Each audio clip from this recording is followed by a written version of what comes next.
Llegó la hora de conocer las informaciones más destacadas del continente americano. Acompáñennos a recorrer y analizar lo que nos une, nos preocupa y nos enorgullece como hispanoamericanos. Bienvenidos a Américas Noticia con Vladimir Kissinger. Muy buenos días, feliz tarde y mejor noche para todas aquellas personas que nos están acompañando en una nueva oportunidad a través de América es Noticia. Yo soy Vladimir Kissinger y en nombre de todo mi equipo, el equipo técnico, directivo, logístico y periodístico de todos nuestros medios de comunicación, así como también de Kissinger Media Group, les quiero dar la más cordial bienvenida a una nueva edición, la número 628, y en la que ya como de costumbre, estos días de la semana, tenemos un gran invitado que se ha convertido en otro miembro de Américas Noticias. Se trata de José Alberto Gil, político venezolano, reconocido político venezolano.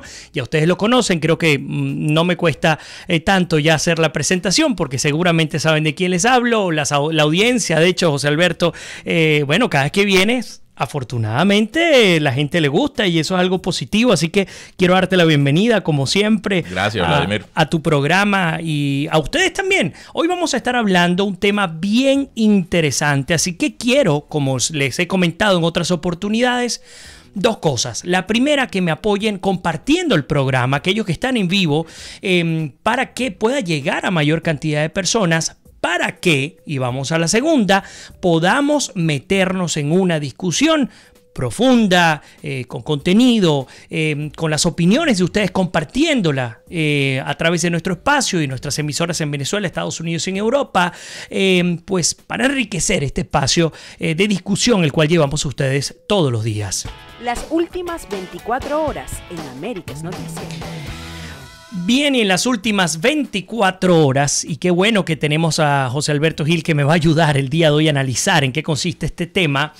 Bueno, tenemos lo que a mi juicio es, José Alberto, y a todos los que nos acompañan, una de las noticias más importantes, sin calificar de positiva o negativa, pero más importantes en términos de organización de la sociedad civil en Venezuela. Sé que el tema sociedad civil es un tanto trillado, complicado, pero de cualquier manera está este frente amplio en contra de Maduro, un frente amplio que engloba políticos, académicos, sociedad civil en general, víctimas de la violencia, persecución de derechos humanos, etc. Y es inevitable porque desde que te conozco y hemos hablado de este tema, bueno, por retruque, como dicen, me he convertido también en una especie de discípulo de Trevijano, que en paz descanse, apenas murió hace menos de una semana, ¿cierto? Sí. Y recuerdo todo el tema del sistema de partidos, la diferencia entre naciones, es decir, has hecho un buen trabajo porque recuerdo perfectamente nuestras discusiones. ¿Crees que este frente amplio en contra de Maduro pueda convertirse en esa ruptura real con el sistema de partidos en Venezuela que tanto nos has hablado acá en Américas Noticias, o no? Sí, bueno, yo pienso que siempre y cuando esta propuesta, y creo que dijiste algo que es medular al comienzo de tu intervención en el programa. Vamos a hablar de contenido, porque creo que ya basta de las formas. Sí. Y de no entrar en el fondo. Necesitamos darle al discurso político contenido, en lugar de estar hablando de temas anecdóticos que realmente no agregan valor. El que Henry Falcón, por ejemplo, forme parte ahora de esta comparsa que se está haciendo electoral, es parte del anecdotario. Claro. Porque por supuesto que es un tema que habla de el contenido podrido que tiene este estado de partidos actual en Venezuela. La propuesta del Frente Amplio habrá que leerla, habrá que escucharla para poder entender entonces que es la ciudadanía la que está en pleno. En lugar de sectores, en lugar de gremios que por supuesto tienen un espacio, tienen una razón de ser, yo pienso que es un movimiento ciudadano, y es lo que yo prefiero entender, claro, que está detrás de una propuesta de país que propone entonces un sistema de ideas que nos saquen de este círculo vicioso en el que se ha convertido el estado de partidos en Venezuela. Este concepto de estado de partidos es un concepto antiquísimo, que por supuesto deviene sobre todo de la Segunda Guerra Mundial, en el que es el gran país del norte, los Estados Unidos, quienes le dan la libertad a las naciones europeas. A diferencia de cómo logran los Estados Unidos liberarse y es con sus propios ciudadanos. Nosotros incluso en Venezuela también logramos nuestra libertad con nuestra propia lucha y con nuestra propia sangre frente a lo que en su momento operaba como el Imperio Español. Este paralelismo nos permite hablar, lastimosamente, de que los estadounidenses sí supieron aprovechar esa oportunidad y crear un sistema que les permitiera llevar adelante una constitución que tiene ya 240 años y que a las claras es el sistema democrático más solvente que hay en todo el planeta Tierra.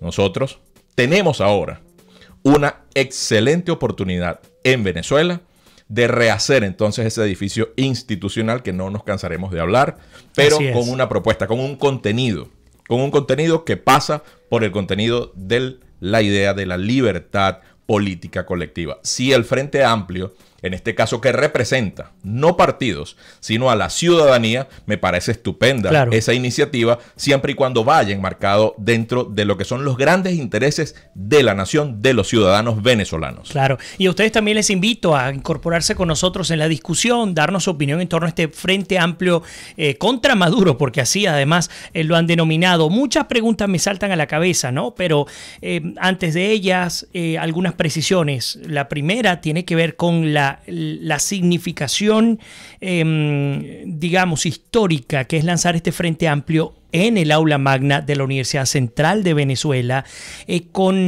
totalmente copada el aula magna, con personalidades de toda índole, ¿no? Periodistas, hubo digamos, un compendio bien interesante de la sociedad venezolana. Pero me viene a la cabeza una pregunta que nunca te he hecho, y es que si ese estado de partidos es lo que debemos abolir, porque sin duda alguna tenemos que eliminar ese estado de partidos, y vemos este Frente Amplio conformado, entre otras personas, por miembros de partidos políticos, te pregunto, ¿el abolir el estado de partidos significa vetar a los políticos que formaban históricamente parte de estos partidos o no? La ciudadanía se encargará de vetarlos o no con el favor electoral en su momento. De momento, lo que se impone es la creación de un nuevo Estado que obedezca a los intereses de la ciudadanía, de la nación, y no a los intereses de la cúpula de los partidos. No estamos hablando de que dejen de existir los partidos. Al contrario, deben existir. Pero realmente las viejas prácticas en lo que son las reglas de juego tienen que cambiar. No pueden seguir siendo las cúpulas de los partidos quienes decidan cuáles son los candidatos que, por ejemplo, van a una Asamblea Nacional Constituyente que se impone en lo que será esta ruptura con el pasado. Como hemos dicho anteriormente, no es una ruptura con el chavismo, es la ruptura con el estado de partidos que tiene 60 años enquistado en Venezuela, y no olvidemos que el chavismo no es otra cosa que la degeneración de lo peor de la Cuarta República. Lo que tú decías, son 60 años con lo que hay que romper, no son 40 ni 20. No, son 60. Entonces se imponen unos nuevos partidos, en este caso una nueva forma de jugar a la política, en la que por supuesto que participan los partidos, pero que los partidos obedezcan a los grandes intereses de la ciudadanía. ¿Y cómo obedecen a los grandes intereses de la ciudadanía? Cuando los partidos son democratizados en principio. Tienen que democratizarse los partidos. Henry Ramos Alup, ¿cuántos años tiene enquistado en la dirección del Partido de Acción Democrática? ¿Desde cuándo no se hacen unas elecciones internas dentro del Partido de Acción Democrática? Por poner un ejemplo. Sí. Entonces estamos hablando de que sí, hay que hacer partidos vigorosos, fuertes, pero que obedezcan a la ciudadanía y no a la cúpula de los partidos. Para eso, el primer paso, por supuesto, es democratizar los partidos, su vida institucional interna. En segundo lugar, que las reglas de juego del Estado venezolano obedezcan a los intereses de la ciudadanía. Por ejemplo, la separación de poderes es fundamental. No podemos seguir operando con cúpulas de partido que se van a Dominicana a decidir el estado de la nación. Muchas veces en secreto incluso, ¿no? Muchas veces en secreto. Sí. Y, por supuesto, dándole la espalda entonces a los grandes intereses de la ciudadanía. Porque, ¿cómo explicas tú que las cúpulas de los partidos se estén hablando de unas cosas en República Dominicana y el pueblo llano está comiendo de la basura? Sí. Se están muriendo los niños en los hospitales. Están las amas de casa, los ancianos están muriéndose en las colas para ir a recoger, en este caso, la jubilación, sí, o lo que le están mueren dando. Allí, literalmente. O sea, mueren literalmente en las colas. Entonces, ¿cómo es esto? Claro. ¿Cómo es esto? Si el Frente Amplio, que es lo que yo aspiro, por supuesto, está detrás de la propuesta de reivindicar el rol ciudadano que tenemos los ciudadanos, y en este caso los partidos interpretan lo que son los grandes intereses de la ciudadanía y no de la cúpula partidista, entonces será, por supuesto, una gran contribución la que podemos hacer a este nuevo edificio institucional, claro, que requiere Venezuela. Claro. Y además pensando, y no sé si coincides conmigo, ¿no? Pero recordaba esta conformación del Frente Amplio, algo a mi juicio totalmente inesperado dada la situación que vive hoy día Venezuela, con aquella conformación del movimiento estudiantil que sorprendió a Chávez, porque eso es una realidad. Cuando se plantan los estudiantes, ya el escenario es distinto, ya el discurso político tiene que ser distinto, ya el ataque en el ring político tiene que ser totalmente distinto, porque obviamente los interlocutores no son los que tradicionalmente habían estado allí. Llegó un momento en el que la fuerza del movimiento estudiantil, independientemente si después se desvirtuó o no, en su momento, digamos, estelar, esa fuerza estudiantil desplazó a la mesa de la Unidad Democrática, a los partidos tradicionales y a los partidos nuevos, los desplazó para convertirse en un interlocutor válido de cara a una población civil importante. Ahora me pregunto, y por aquí quiero además comenzar a incorporar a ustedes todas las preguntas y comentarios. Ya Aurelio Seche dice, nuestro problema es una dirigencia mediocre, que tú lo has explicado acá en múltiples ocasiones, pero me pregunto, ¿será posible que este Frente Amplio pueda moverle el piso a Maduro como lo movió en su oportunidad el movimiento estudiantil, el piso a Chávez? Bueno, lo primero que hay que preguntarse, no tengo ese nivel de detalle, sería ¿cuál es la salida que propone el Frente Amplio? Habría que conocer cuál es exactamente la salida que ellos están proponiendo, porque es que aquí llegó el momento, como tú bien lo dices, y siempre recuerdo esas palabras que me comenta cuando me hace preguntas difíciles. José Alberto, es que llegó el momento de que o es blanco o es negro.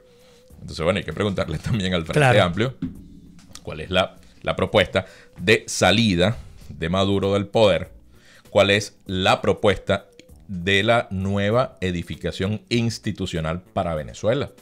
Pasa por la ruptura completa con la vieja forma de hacer política en Venezuela, por ejemplo. Esas son grandes preguntas que uno, como ciudadano, yo le hago al Frente Amplio. ¿Cómo se baraja esa ruptura? ¿O es una transición lo que se está proponiendo? O sea, esos son grandes temas, porque es medular que si simplemente vamos a un proceso electoral con este mismo estado de partidos, en este caso de partido único, que ahora es el PSUV, vamos a ir a elecciones para elegir un nuevo presidente. ¿Estaremos nosotros, los venezolanos, la nación venezolana, preparada después de este carnaval de 20 años de elecciones en los que cualquier cantidad de perversiones, grandes grupos de opinión, medios de comunicación que han generado matrices de opinión tendenciosas y que nos han llevado a este desastre? ¿Estaremos nosotros ahorita en condiciones de elegir un presidente? ¿Estarán dadas las condiciones del Estado venezolano para reinstitucionalizar el país con el estado actual de cosas? ¿O hace falta más bien edificar una nueva estructura institucional del país? Y es a lo que apuntamos y no nos cansaremos de hablar en esa dirección, porque pienso ese es el planteamiento de romper con la vieja forma de hacer las cosas en nuestro país, en este caso desde el punto de vista de lo que es la partidocracia, ¿sí? Que ha sido una oligarquía de partidos que se enquistó en el poder, y que si el Frente Amplio está por la ruptura con esa estructura, nosotros estamos totalmente de acuerdo con ellos. ¿Qué propondrías? Es decir, una junta, digamos, de transición. Es decir, según lo que entiendo, bajo el esquema actual, no tiene sentido ir a una elección en la que, pues, independientemente salga o no elegido un candidato opositor. Si planteas una ruptura con lo actual y con lo pasado, ¿cuál es esa transición? ¿Cómo se come eso? ¿De qué manera? Bueno, ¿estaríamos hablando de una junta o qué? Sí, bueno, vamos por partes. Yo voy a responder la pregunta que yo le estoy haciendo al Frente Amplio, la voy a responder yo primero. ¿Cómo veo yo las cosas? Yo creo que Maduro tiene que salir, y no por vía electoral. pero no porque la electoral no sea la ideal, sino que no están dadas las condiciones ideales para ir a un proceso electoral en el que él tiene secuestrado al árbitro electoral y el árbitro electoral sencillamente va a poner todo a favor de él para que se reelija y tengamos entonces que prolongar este genocidio durante 6 años más si es que queda país. Y es que en el escenario que perdiera, tienes todavía la Asamblea Nacional Constituyente por encima de cualquiera que quede electo. Y puede destituirlo. Por eso, está totalmente blindado. Eso es una realidad. La dictadura se blindó. Exactamente. Entonces, la salida no es electoral. Okay. Bueno, la salida es de facto, por supuesto. Okay. Y la respuesta y a esa pregunta que tú me haces, yo la digo por todo el cañón y no sé a cuáles cámaras tengo que mirar para responderle, pero para que quede la evidencia de que la salida de Nicolás Maduro no pasa por lo electoral, pasa por una salida de fuerza, entiéndase, o una fuerte presión internacional. Claro, con renuncia de por medio. Con renuncia de por medio y la negociación que sea sencillamente que, bueno, que sales vivo de ahí. Que sales vivo, que ya es bastante que salgas vivo de ahí, tú y todo tu cuerpo, en este caso gubernamental. Esa es la salida que yo veo. Y la salida, por supuesto, será no la tradicional intervención militar extranjera, que no la deseo, porque lo que sí deseo es que sean nuestros militares, los huesos sanos que todavía quedan en la Fuerza Armada, y que me niego a pensar que toda esté sencillamente comprada, como si están los altos mandos militares de los generales por parte de este narcogobierno. Esos huesos sanos que se levanten en armas y, por supuesto, que le digan entonces a esta gente que no hay forma de que siga adelante Maduro en el poder y que la salida de Maduro en el poder es lo más sensato que podría haber y nos evitamos una mortandad enorme de venezolanos. Ojo, que estamos al borde de una tragedia nacional aún mayor que la que tenemos. Porque la cuenta que hay que sacar, si es que se diese un escenario de confrontación armada por las contradicciones existentes en las Fuerzas Armadas, que existen, son evidentes, y periodistas avesados que están metidos con el nivel de información de primera mano, así es, dentro de las Fuerzas Armadas, lo dicen cada vez que pueden por sus redes sociales. Y es que las contradicciones de la Fuerza Armada Nacional Venezolana son brutales y en cualquier momento se van a poner de manifiesto y ya no... Bueno, es que han comenzado, acaban de destituir también, tienen a un grupo de comandantes, es decir, lo que pasa es que uno no lo ve porque el Sistema Nacional de Medios Públicos secuestra además la información y es un peligro salir a buscarla, pero la información con la que cuentan buena cantidad de periodistas en Venezuela, sobre todo los que cubren justamente la fuente militar, es que hay alzamientos, digamos, pequeños, pero los hay y están haciendo todo lo posible, no sé si con el G2 cubano, no sé con qué, pero el hecho es que están encima, hoy más que nunca, del estamento militar, porque es el único que sostiene de las élites del poder, de todas las que por supuesto les interesa que siga gobernando el chavismo, el madurismo, porque es una realidad. O sea, las élites, incluyendo muchas de oposición, les conviene que siga gobernando, pero una cosa es que te convenga y otra cosa es que tengas la capacidad de mantenerla en el poder. Y sin duda alguna, no sé si coincide, la élite que logra mantener en el poder al régimen venezolano es la militar. Y es precisamente la milicia, en este caso, o sea, es el grupo de militares que, reflexionando acerca de el desmadre que hay en el país, de la tragedia que está a la vuelta de la esquina, lo que estamos presenciando los venezolanos no es solamente para hablar discursos bonitos, ni políticamente correctos. Estamos frente a una grave crisis que puede generar un enfrentamiento armado como nunca lo hemos visto en los tiempos modernos en Venezuela. Un enfrentamiento armado que, por supuesto, pasa por lo que estamos hablando, las contradicciones dentro de las Fuerzas Armadas, pero hay una cantidad de paramilitares civiles ilegalmente armados que también van a estar en esa confrontación. Eso es una confrontación que, si me preguntas, yo la veo prácticamente inevitable. Inevitable por la irresponsabilidad de Nicolás Maduro, por la irresponsabilidad de Diosdado Cabello, por la irresponsabilidad de Vladimir Padrino López y por la irresponsabilidad de la camarilla de personalidades que alrededor de Maduro le podrían decir: presidente, por supuesto, veamos cómo hacemos, pero lo que viene aquí es una confrontación armada. Dicen que estaba Castro, Raúl Castro, en Venezuela. Y uno se pregunta, bueno, pero este señor, que hace en Venezuela, aparte de revisar entonces las cuentas finales Sí. de este régimen, que yo en lo personal estoy convencido que tiene el sol en la espalda. Yo pienso que viene una confrontación armada inevitable. Esa será la confrontación que lastimosamente todos los venezolanos quisimos evitar, pero que lastimosamente esta gente no va a dar otra alternativa que no sea esa. ¿Entre quiénes? Bueno, entre los militares que pudiesen alzarse contra los narcogenerales. Y si no es esa, la menos deseable sería la intervención quirúrgica extranjera, que nadie la desea. Por una sencilla razón. Si nosotros necesitamos de fuerzas militares extranjeras para salir de este amponato rojo que ocupa el poder en Venezuela, nosotros estaríamos corriendo un grave riesgo de que la República se convierta en un archipiélago de pequeños intereses, pequeños entre comillas, o de vastos territorios en los que se estén repartiendo cual rapiña esos pedazos de territorio. Estamos hablando de una situación sumamente grave. Claro, si nosotros delicada, tendríamos que apelar a una intervención militar extranjera. Si no es una intervención militar extranjera, entonces será un brutal cerco financiero, económico y comercial que, por supuesto, tendrá entonces que ponerle la mano en el cuello a estos sinvergüenzas que ocupan el poder. Sí, el problema es el costo con los venezolanos, ¿no? Pero es parte de, fíjate que Rex Tillerson decía, es que nosotros hemos buscado todas las vías para no aplicar el embargo petrolero, pero sería mucho más irresponsable, traería muchas más muertes, mucho más dolor, no hacer nada, hacerse la vista gorda, ¿no? Y para esto cualquier político le es difícil hablarlo. Ya va, yo comprendo a los políticos que están en Venezuela. Yo los comprendo, por supuesto, porque bien difícil hablar en estos términos estando en nuestro país.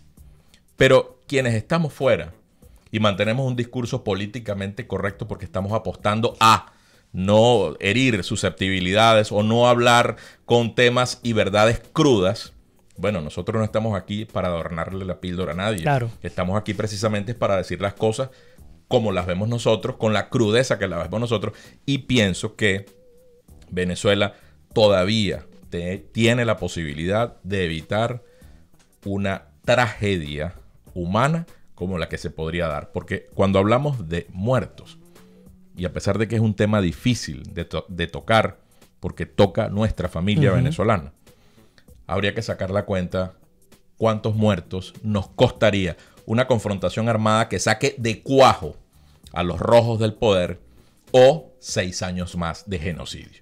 Esos son los números que hay que sacar. Sí. Esos son los números que hay que sacar. Difícil, tan ¿no? sencillo Pero como es eso. difícil, pero es la realidad. Sumamente difícil. Nos toca hacer la primera pausa. José Alberto, agradeciéndote como siempre estar acá con nosotros. En la segunda parte, quiero que hablemos de algo que no hemos hablado durante estos programas contigo. Quiero que hablemos del pueblo venezolano. ¿Qué hemos hecho mal? ¿Qué hemos hecho bien? Hacer una trazabilidad política al pueblo venezolano, porque también tiene que haber responsabilidad por nuestro lado. Pero bueno, lo vamos a hablar en la segunda parte. No se vayan. Aprovecho para saludar a Berta María Araujo, que nos acompaña desde Portugal, desde Oporto. Carlos Prince también nos envía un abrazo. Judith Coromoto, como siempre, también dándote la invitación, pues saludándote. Saludos, desde Holanda, además. Gracias. Arcenia Prieto nos envía saludos. Mónica Salazar, Saludos, desde Mónica. Paraguay. Joanito Realba también nos saluda desde el estado Vargas. José Pérez, Ricarda Rodríguez, Consuelo Aguirre, Ricarda también nos saluda. Y bueno, justamente el tema de la palestra, lo que estamos hablando, este Frente Amplio. Luis Velázquez, bueno, nos saluda y dice gracias por mantenernos informados. Gabriel Solórzano, también Raúl Castro recibe hoy honores y le colocan la banda presidencial. Bueno, parte de lo que estuvo rodando en las redes, yo no lo pude ver por el Sistema Nacional de Medios Públicos, pero en efecto es lo que ha rodado. Aurelio dice: creo que sin militares no es posible lograr un cambio político, parte de lo que hemos hablado también. Elías dice, totalmente de acuerdo, no solo, mejor dicho, solo con unidad y anteponiendo el bienestar de nuestra nación al bienestar personal, lograremos la reconstrucción del país. Milton Valderrama nos acompaña también, además otro de nuestros amigos y digamos, visitantes recurrentes a través de América es Noticia. Milton dice, es humillante e inhumano lo que pasa en Venezuela. Nuestro problema es la dirigencia mediocre, nos lo dice Aurelio. Elena Madán nos envía saludos también y nos dice: fuerza Venezuela, fuerza Bolivia, alertas Colombia y México, democracia y libertad para todo el continente. Ya continúo, por supuesto, saludándoles a todos. Por lo pronto vamos a hacer la primera pausa. Les pido que no se vayan, que ya regresamos con muchísimo más de América es Noticia en nuestra edición número 628. No se vayan, que ya regresamos.